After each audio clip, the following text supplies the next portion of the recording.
are Heather and Paul Christie. And for over 12 years, we've worked with executives and entrepreneurs to accelerate change in every aspect of their business. Because we are in the fastest paced business environment that anyone has ever seen before. So join us for the Evolve to Win show.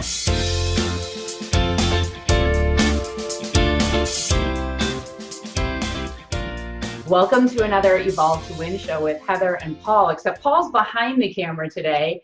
And we are here for part 2 of the Evolve to Win show. If you joined in last time, you saw my cousin Lynette Bailey, and she was telling us all about the gift that she gave to her children, which was early on in their worlds, she put them on a budget and taught them about financial mastery, financial freedom. So we had a lot of great feedback from that show, and believe it or not, we just happened to have, we have Bailey Lardinois with us today. She is the one who's been staying with us in Naples. So if you follow us at all, or you know us well, you might know that Bailey's been living down here in Naples for a year and a half, 2 years, almost 2 years now. And but her sister Sierra has just come to town. Hey Sierra, hello. Thank you for being on the show today with us, both of you. Yeah, thanks for having us. And so they're going to give us the perspective of the kids, right? They're going to tell us what it was like to be put on that budget at the age of 15 and 16 respectively. Not only what the impact was at a young age, but also, so what has that done for them as young adults? So I'm super excited to hear from both of you. And can I just start by saying, at your age, if anyone had asked me to get on camera, now we didn't have Facebook back then, so I get it. You guys have grown up with cameras, but I never would have done it. So I'm so proud of you guys for joining me on the show. Thank you. Yeah, so excited to be here. It's awesome. Thank you for the opportunity to get to sit and be interviewed. So it's pretty exciting. Okay. And it's so fun being here with Sierra. It's fun having the sisters together. They love to like, don't they? Okay, so we're going to start with you, Sierra, because Sierra is the older one by a year. Right? 2 years. 2 full years? 23 months. 23 months. 2 full years. Okay, they're going to just school me the whole way through. All right, so Sierra being the big sister, you got to pave the way for Bailey pretty much all the way through. But really for you, your mom kind of started setting you up for this program at what age? So the budget I don't think started until I was 16, but somewhere near my 15th birthday, my parents had told me that I was going to be able to save as much as I could from my 15th birthday to my 16th birthday, and then they would match whatever I had saved so I could buy my own car. And it would be my car, not their car. You know, it was on their insurance, but I was paying for all of that. I paid my insurance. I paid for the car myself. So you were told on your 15th birthday that you had 1 year to save as much as you possibly could, and whatever you could save, they would match it. Is that right? Yes. That's pretty cool. Yeah. I didn't know about that. So you were sort of positioned at that stage that you would be buying your own car and that you would be paying for insurance and everything else. Yeah. Did that feel right to you? Did that feel awkward? I mean, what was the, sometimes kids have cars just bought for them, or they just get to use their parents' cars. So how was that? I think that it was stressful for sure at first, because it didn't seem fair, because all of my friends were getting handed their cars, their parents were filling their gas tanks. I had to then suddenly be in charge of a large amount of money to figure out what to do with. Yeah, at the age of 15, thinking about buying your own car, that's kind of a big deal. Yeah. But you've always been a saver, right? Didn't you start saving at a young age? Very much so. Okay. And so I saved all that, but then when it came time to buy my car, it was stressful because I had no more savings. Right. You completely drained your savings account right at that point. Okay. All right. So then we get to age 16. So your birthday is in December. And as of January 1, is that when you started the whole deal with the budget? I'm not positive. I don't remember small details like that. Okay, but so somewhere in that range. Somewhere close to there. Okay, so for those of you who didn't tune in last time when we had Lynette on, who is their mother, who, by the way, just the briefest story, she's my third cousin once, just my third cousin. Yep. And these two are my third cousin once removed. Yeah. And don't worry about what that means. I'm still trying to work it out, but we're distant relatives. When we had Lynette on the show, she was basically walking us through the fact that she had attended or listened to a Dave Ramsey probably cassette tape back in the day. and came up with this idea about really teaching her children financial mastery so that ultimately they could experience financial freedom and complete independence. So she decided to put them on a budget, and Sierra, being the older daughter, she was put on the budget starting at 16. Now, Bailey, you got put on the budget at the exact same time. So you were what, 14? Yes, I was 14. So I believe I was in 8th grade and Sierra was a sophomore. So she had just gotten her license. And my mom explained that the reason why that worked was because then we ultimately had the freedom to go to the store and buy our own things. So we were essentially in charge of shampoo, conditioner, all toiletries, clothing, everything except food, shelter, and medical expenses. Okay, so I want you all to think about that for a moment. They were responsible starting at the age of 14 and 16 for everything other than food, shelter, medical. Yes. That's it. Yes. Okay, so I want to hear from you at that time in your life. First of all, do you remember back at that time, and do you remember what that felt like to be put on the budget? Talk to us about it. I do remember beforehand having it didn't feel like a burden because it was normal, but needing to always ask for money. Like, hey, I'm going out with my friends, I need $20 here, or hey, whatever it was, whatever I needed money for, always having to have that dependence of going to our parents and asking. So you actually remember what that was like to always be asking for money. I need money, I need money, I need money. And I don't remember, once we started this, I don't remember, it wasn't like a big sit down, like, hey, we're doing this cool program. Like, it was very casual, it was very subtle, and just, we're gonna try this and see how it goes, and this is what we're gonna try. So it was really cool because at the beginning, there wasn't a lot of pressure for me because I also didn't have many expenses that were, like Sierra had gas and a car and insurance right off the bat. But for me, I didn't have that responsibility yet. So for me, it wasn't super stressful, but it definitely was a change of, okay, now I'm paying for my shampoo and I have no idea what that costs, and we're gonna figure this out. And honestly, the prioritizing of, okay, I want to prioritize, I would rather buy a shirt this month and go out to dinner next month, just the choice and the freedom of choice that I had then of being in control of my money, so that I got to choose what I wanted to spend it on. And so did you guys like work together? Did you collaborate on that? We We got very good at sharing because in high school we shared a bathroom, so like we weren't going to both buy shampoo and conditioner every month. Mm-hmm. We were like, okay, it's getting low, one of us pays for it, and then we would bring home receipts and like highlight all the stuff that was shared and divide that by 2. And so like it also made us good at sharing. All right, so I mean, really, I hadn't thought about that aspect before, but it really taught you how to work together to make the most of your budgets, right? Yes. So that's pretty cool. And Sierra, do you remember what it felt like at that time to go from just being able to get money for anything to all of a sudden it's on you, kid? Like, what was that like? I don't know that I specifically remember before. Okay.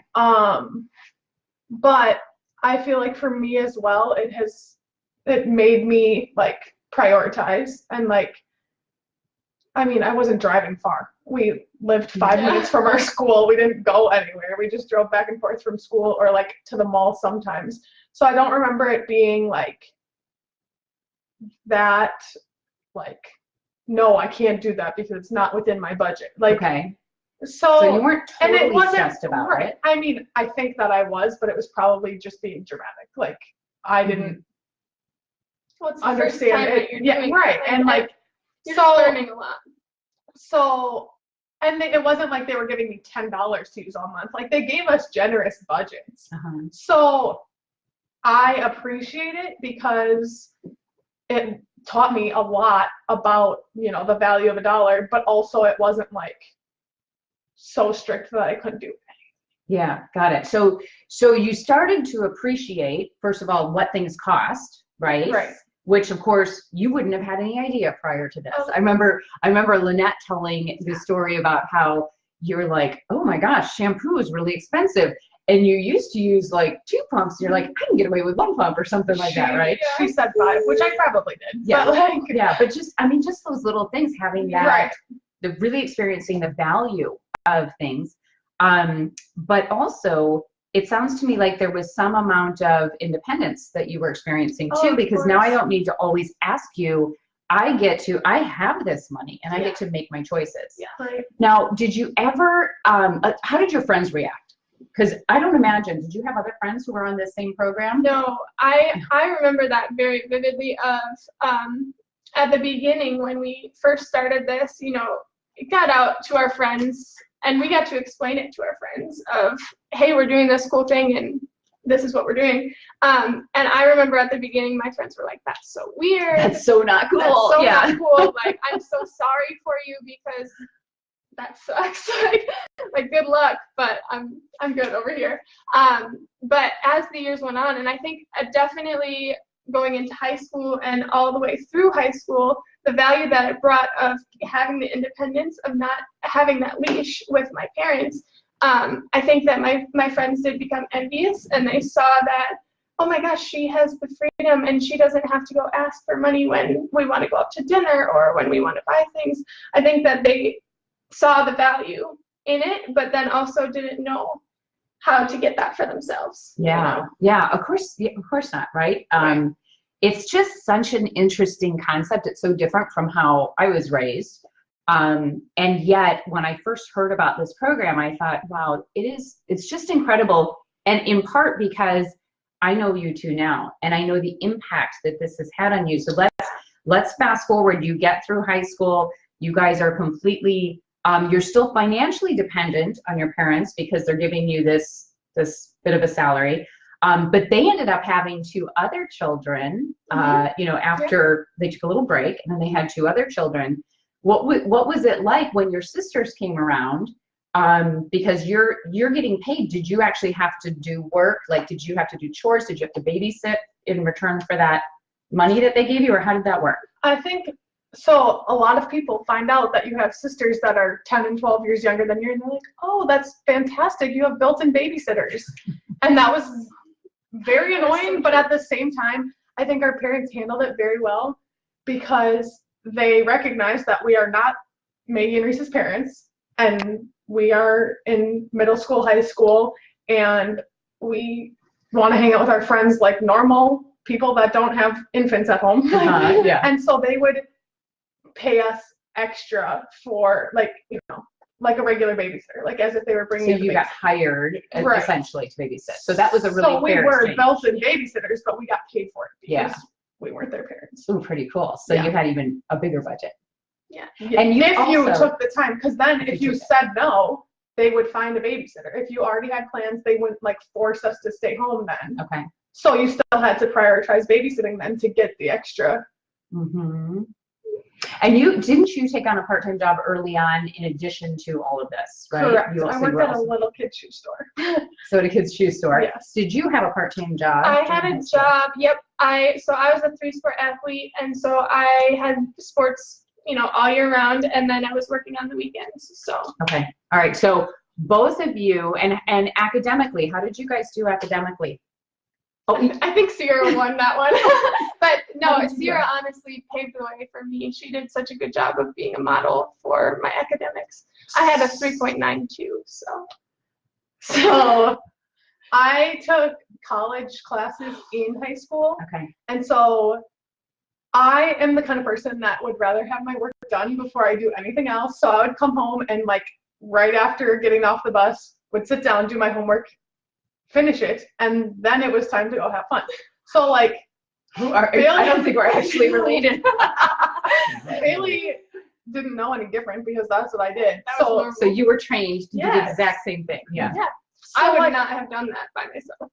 at all. because like, why would you, you know, have fun first if I'm doing homework anyway, and then I go have fun, and then she would be doing homework. So like, she just automatically did her homework right after school because I was lame and did my homework right after school. Oh, I wish But then that I didn't have to think about it the rest of the night. Yeah, Paul, we could have both used her in our house.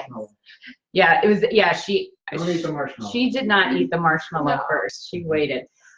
Okay, so let's now fast forward you get into college. So you didn't tell me about your academics though. How did you do academically? I got over 4.0 How'd you get over 4.0? because of those college classes. Oh, so you got like bonus credits. It's like they add Over. 0.025. So So I think I had a what kind 4.2 or something. And I still wasn't like, I was like 30th in my class or 30th percent in my class. So that's how many Oh my gosh, overachievers. overachievers Yeah. we have at Plessy. Yeah. Okay. Now I want to just bring it forward to talk about what it was like once you got into college. So both girls took a different path, right? Sierra went straight to college on an amazing scholarship, which I'd love for you to share. Because I mean, I don't know how many of you out there have kids who are just getting into school, or they're just, getting to graduate high school, and you're wondering like, what's out there for funding, because college is ridiculously expensive these days. Yeah. Can you share just a little bit about the path that you took to find that scholarship and to get that scholarship? So this seems really like out there, but so I was filling out scholarships. It's stressful. It's whatever. I was leaving for Israel my senior year of high school the next week, and I was trying to get as many scholarships in before the deadline because the deadline was while I was gone. Okay. And so I found this scholarship randomly on our school's website, filled it out because I didn't have to write an essay and it was easy. And so I filled this scholarship out, don't think anything of it again. Scholarship day rolls around. I don't hear anything. I get a couple, I signed some grant in 8th grade saying that I wouldn't, drink and drive or something like that. So I got $1,000 for my first year, but nothing beyond that. And then I go to my summer job at a factory and hate every second of it, but I need to figure out how to pay for college by myself because that's what I'm doing. Yeah. And so I remember in July, I think, between my senior year and my freshman year of college, I already know that I'm going to GB in the fall. And GB is Green Bay, for those yes, Green Bay. University of Wisconsin, Green Bay. And I got a letter in the mail, and it was from the Ab Nicholas Scholarship Foundation. And I was like, Mom, how do I know this is real? It's a $40,000 renewable scholarship as long as I keep 12 credits. So I have to stay a full-time student, get a 2.0. So I need D's to keep my. Have you ever gotten a D? No. And something else. Oh, I can't be a college athlete because I managed the basketball team to get this scholarship. You have to senior year of high school. You have to either be a basketball player or manage the team when you're a senior in high school. And so I managed the team so that I could hang out with Bailey. I didn't know that this scholarship existed. I found it. I got it. And so I did not pay a dime to go to college. $40,000 a year. I know, seriously, breathe right now. There's some of you out there who are listening like, my kid didn't even look for scholarships. How did you find it? How did you do this? Did your parents make you go find scholarships? I don't think so. I just knew that I had to pay for it myself, and that was enough for me to be like, okay, I need to do something. So this is what I think is part of what's so incredible about what happened, is that because you were in the mindset of, I want to go to school and I know I have to pay for it, you took the initiative on your own. Your mom said she didn't even know that you were applying for scholarships. So you did your own research as a senior in high school? Yeah. So you did your own research. How many different scholarship opportunities did you find out there? There's a lot. A lot, right? Yeah, a lot. And you filled out numerous applications. Yeah. Okay. And that one came through that was just like that match made in heaven, right? And I did get another scholarship my freshman and sophomore year of college. I had another, I think it was $2,500 a year or something like that, which also helped, especially my freshman year when I was living on campus. It was a lot more expensive. But then moving off campus my sophomore through senior years saved a ton of money too. And so how much debt then did you graduate? Because you just graduated. Yeah. How much debt did you graduate with? How many student $0 loans? of debt. Oh my God. And it feels fantastic. I am just so proud of you, and I'm so happy for you that you did all of that, and you did it 100% on your own. Yeah. That's what is so cool. And would you have done all of that? Like, how many other of your friends were feverishly filling out scholarship applications like you were? Was everyone doing it? I mean, I think they did promote it at school a lot. So like if I wouldn't have, come up with that on my own, I don't think, if they weren't telling us about it at school. So I had to hear about it from somewhere. But I don't know that I would have not taken the initiative. You know what I mean? Like, it's not like my mom was forcing me to. Because some people have their parents telling them they have to fill them out and like holding their hand while they fill out the applications. Right. But you did that with as your mom said, she didn't even know. Right. She found out after the fact that you had done all that work. Right. So it's just incredible. It's incredible you took that on. Now, Bailey, you took a little bit of a different path, and you had made it into University of Wisconsin as well, and you were all ready and set to go. Yeah. And then what happened? Yes. So I graduated high school, and the plan was to go to college, because I think that society pushes that a lot these days of, if you do well in high school, you go to college, and that's just what you do. And so I applied for the same scholarship that Sierra had gotten. I applied for several other ones that were smaller, and I ended up getting one that I think it was $1,000 as well. And so I got $1,000, and then I knew that I wouldn't hear back from the scholarship that would pay for everything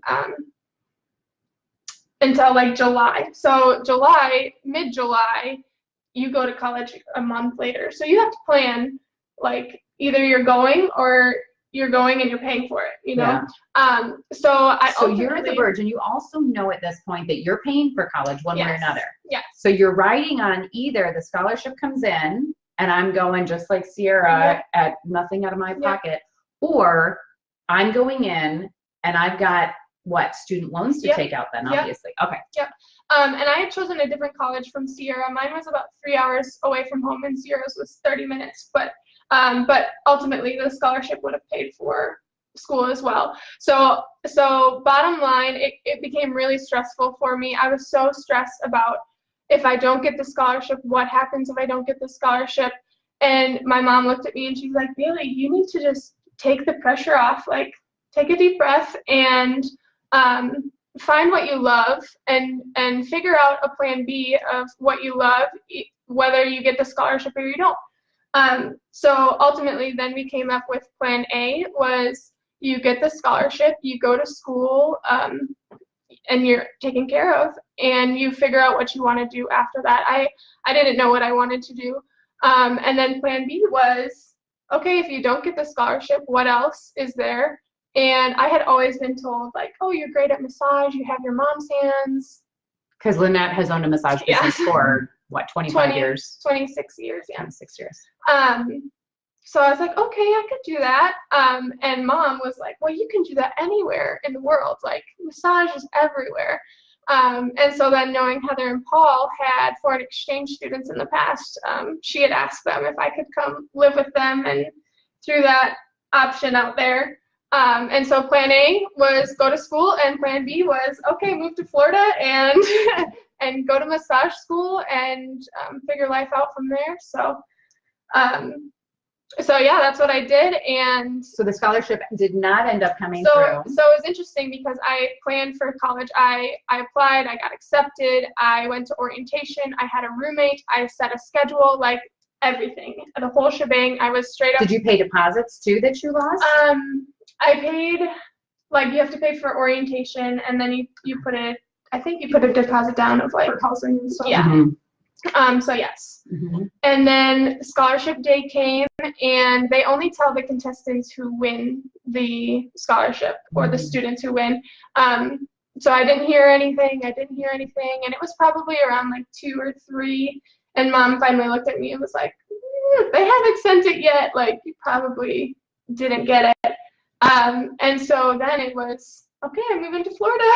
And at first it was hard for me, and I was like, wow, I'm really moving to Florida. And I think that because they push it so hard in college, in high school they push it so hard, like, you should go to college, and college is right for so many people, and that's just such a thing of the time right now that young people do, that it was hard for me to wrap my head around, like, oh my gosh, I'm not going to college. And so it took a few days of like getting excited about it, but in a good way. And the amazing thing is, once that decision was made and once that fell into place, like, I can't tell you how many pieces fell into place before I left for Florida. And once I left, although the hardest parts were the goodbyes of the friends and the family, and moving out of the house for the first time and having that be 24 hours away is hard and sad.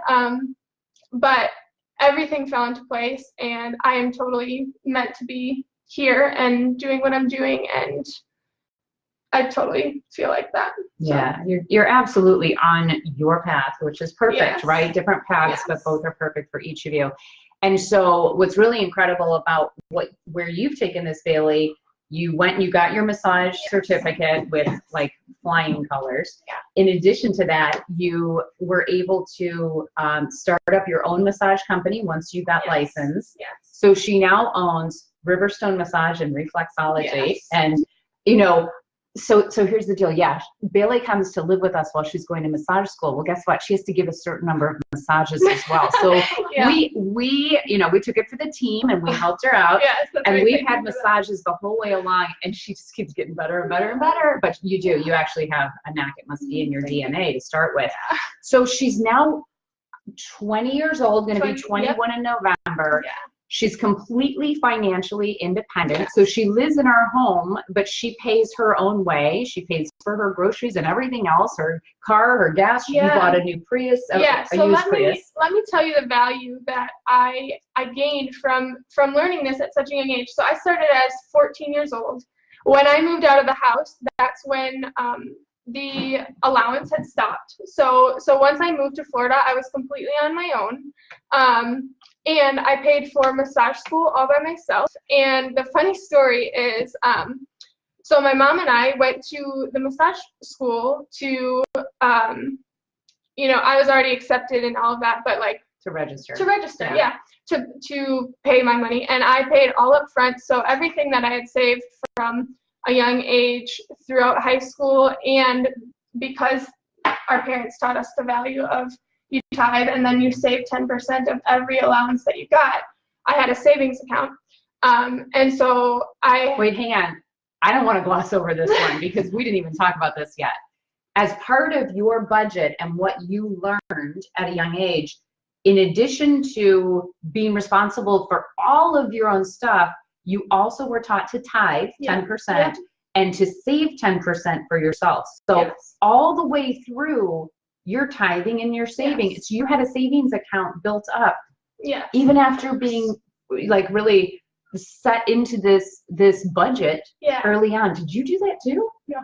Yeah, so at 14 and 16. I was like 30, what was I, 35 before I started figuring all that out. Oh my God. Yeah. Okay. So at 14 and 16, we had savings accounts, but we went and got debit cards. So we had gotten debit cards at 14 and 16. That way we were able to be free. And the first thing they taught us was to tithe our first 10% and then tithe 10% into our savings account. And for me, I think that where we could have been a little better was having my mom or my dad make sure that I was doing that. I was really good about saving my 10%, but I wasn't so good about the diligence of tithing. And I think at the beginning I was, but after a few months of them like not getting on me about it, like, and I was like, it's okay.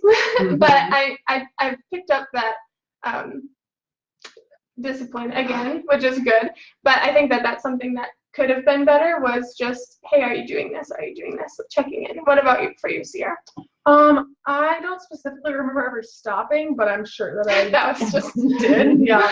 I think that now looking at it, like from now looking back at what they've done, it's where I'm at right now is like I actually want to start like having a physical budget. Like this is what you get to spend here, because yes, they gave us this chunk of money and we had to figure out what to do with it. But I never specifically was like, okay, this money is going to be used for this and this money is going to be used for this. Mm-hmm. And I think the cool thing now is making it my own, because this last fall I took actually a Dave Ramsey class, at my church. And so like now I've seen the other perspective of it too, of like, yes, I saw all this growing up in my house and like we implemented these things, but now I know like where she got it from and why it was a thing, and now I get to make it my own. Yes. And I want to work on like, okay, this much is going here, and I'm going to have this much of an emergency fund that I don't touch unless, because obviously emergencies happen, but they're not really emergencies if you're planning for them. That's right. And so like, I think for me, that's the biggest thing. And, you know, I've been paying rent, I've been doing all these, you know, bills and whatever, in addition to, I mean, I guess I don't pay for school, but yeah, but like just to have the other perspective of it and be financially free because of how. Yeah, because that whole concept that Dave Ramsey has is about financial freedom, right? Because his class is called Financial Peace University. Yeah, because you don't have that stress of the constant, like, where is the money going to come from? Right. Yeah. Oh my gosh, I love it. And so for you, Bailey, you were saying when you got here, and I totally cut you off because I was like trying to get my mind around what you're tithing and saving on top of this. Most adults are maybe not as diligent or disciplined as you guys were taught at such a young age. So we were in a massage school, and I was, you know, writing my check, and they had told me how much it was, and I was privileged enough I'd saved enough to pay it all up front, so I didn't have to worry about it from month to month. But it was funny because my mom and I were sitting, you know, next to each other, and the owner was across the desk, and he said, okay, it'll be this much, and he looked right at my mom, and I reached down and I pulled out my checkbook and I started writing the check, and he just looked, and he was examining what was going on and a little bit confused, like, oh, you're gonna pay for it, like that's never happened before. And he even said, oh, I'm so surprised you know how to write a check. Like he was surprised that I was the one paying for it, but surprised also that I even knew how to write my own check. Because you're a big girl. I'm a big girl now. So that was a really cool experience of just seeing the value of learning how to manage my money and being able to write checks. And so you put yourself through massage school, you graduate, you get certified, you start your business. And now I made the comment on the last show that your hourly rate going from, you know, working at a job to being an entrepreneur has gone from what to what? Yeah, so going through high school, I worked at a gas station, and I got paid big bucks, you know, $10.70 an hour, which was a lot compared to many of my friends who are working minimum wage. And then now owning my own business and getting paid, I charge $85 for a 60-minute massage and $120 for a 90-minute massage. So really seeing the fruit of that okay, I learned how to do it when I was only getting paid $10 an hour to now I know how to manage my money when I'm making $85 an hour. So totally different cool. ballgame. So and then you enrolled yourself in a leadership class, and you paid for that, and you paid for your housing, you paid for everything else, and just graduated that leadership class. And just to hear your story and about how you've both managed to do all this, and yet at the same time it feels like you're doing this with some level of peace or freedom. I mean, like, how stressed are you guys about money right now? Not very stressed. Not stressed. But you look stressed. You're like totally laid back. For me, I think the biggest thing, so graduating college debt free, I was stressed about finding a full-time job because they push at school. They have like a hired before graduation slideshow that goes through all of the hallways at campus. And I was like, I want my face on that, dang it. Yeah. And so that part stressed me out. But then I was like, wait, you are graduating debt free. Because all of my friends are like, I was just going to ask, what's the average? You have 3 months and then your loans kick in. And I'm like, oh, I don't know what that's like. I don't know. Do you know what the average is? Do you have any idea what your friends have taken out? No. You don't know? I don't ask because I don't want to tell them that I'm debt free and then make them mad. Oh my gosh. I don't know what the average is these days, but I'm thinking it's 6 figures, right? I have no idea. I mean, think about it. If you were getting $40,000 a year. No, in it's scholarship. total. Oh, it was a total. Okay. So 10,000 a year. 10,000 a year. Okay. But UW Green Bay is pretty cheap compared to the other schools too. Okay. So I don't know that that's a good average. Mhm. But also just like not feeling trapped in my job because I don't have to have like, yes, I need a job because, you know, I want to keep my financial freedom, but it wasn't like I need to find a job now. And you have to take the first job that shows up in front of you. Right. So I applied to a bunch. I got offered some and I was like, actually, that doesn't sound fun. Never mind. I'm going to say no to that one. And so like I had a couple different options. And on my 5th day of work, 2 weeks ago, I got offered a promotion.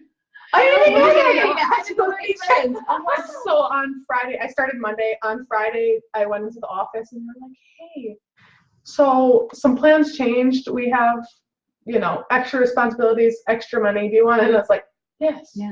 And then I had Monday off because it was Labor Day. So I got my holiday pay. Right. Is that what it's like to be on salary now, right? You're like, I get paid for after 9 days of work, I was like, because I had this trip planned before they offered me the job. Now I'm getting PTO this week. And I was like, what is that? Like, I don't know how to do that. I'm getting paid and I'm not even there. This is fantastic. It's amazing, isn't it? Oh my gosh. Okay. Here's how we're going to wrap this up. I would like for each of you to give your best advice to the parents out there who are thinking about whether or not to put their kids on a budget the way that you guys grew up. What's the best advice that you can give to parents out there who are really thinking about, oh my gosh, I want to do this. I'm scared of doing it. I don't know, what if my kids hate me? What do you say to them? I think my best advice is to take the leap, take the leap of faith that it is valuable. It's valuable for you, not only because then you are not having to pour out your pockets to your kids, and the idea of the prioritizing of understanding the kids' priorities of, hey, maybe this month they would rather have the shirt instead of going out to dinner, and letting them ultimately have that freedom as well. So just the freedom idea of try it, and you know, it can be adjusted to whichever way fits your family the best, but I think my best advice would be to try it. Try it and adjust if needed.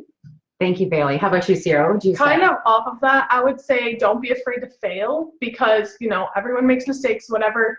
That's why you start young when it really doesn't matter, as my mom was saying. Like, the fridge is full of food. You're not going to starve because you know, drove too many places and ran out of gas. Like, but like learning how to, for your kids at least, learning how to say no to things, or just like in general, I feel like I have such a better understanding because of, you know, what we grew up with or like whatever.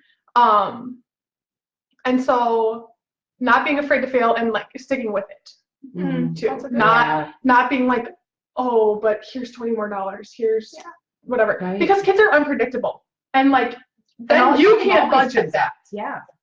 And it's not fair to the parents to not be able to figure out how much their kids are going to cost them from month to month because 5 of their friends have birthdays in June. Like, so sticking with it, then they can stick to their budget, and it just makes everyone's happier.